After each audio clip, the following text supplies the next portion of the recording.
Ay, suklay ko pala.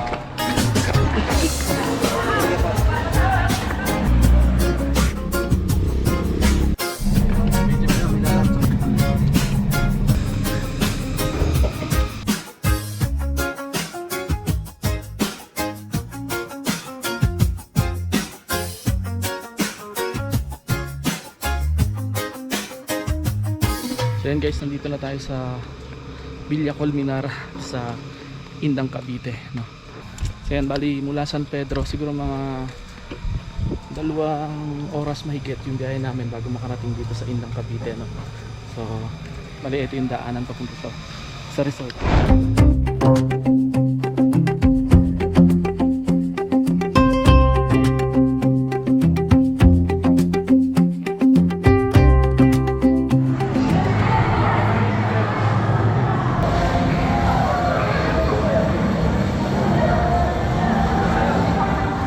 Alas 5 na yata ng hapon and nakarating kami dito is mag-alas 3. So 2 hours na kami, nakapaligo na kami, medyo nagpahinga lang kami ngayon para kumain and ligo ulit mamaya, no?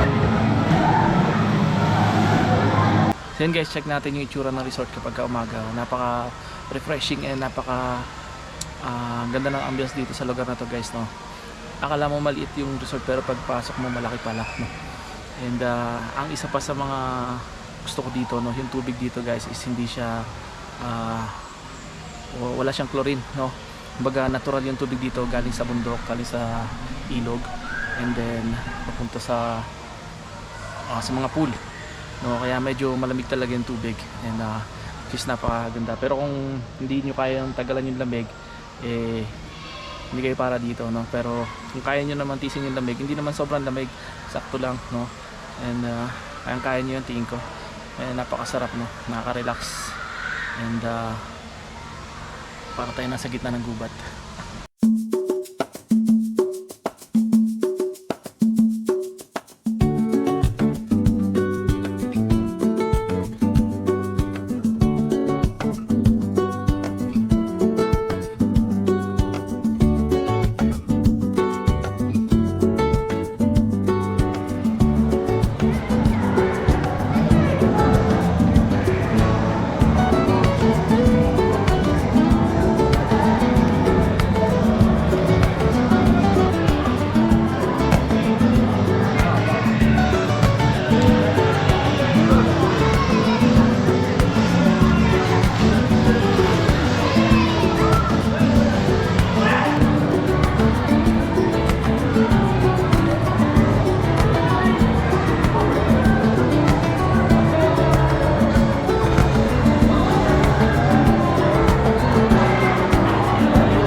Magkano po? 20, may 30 to.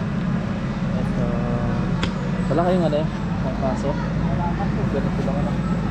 Sige, yan na lang ha. Ilan po? Dalawa. Pandan shoes may ball. Assorted po ba? Sorted na lang. So yan, mag-alas 6 na ng hapon and bubuksan na yung ano, yung ilaw dito no. So makikita na natin kung gaano kaganda yung resort na to pagkagabi.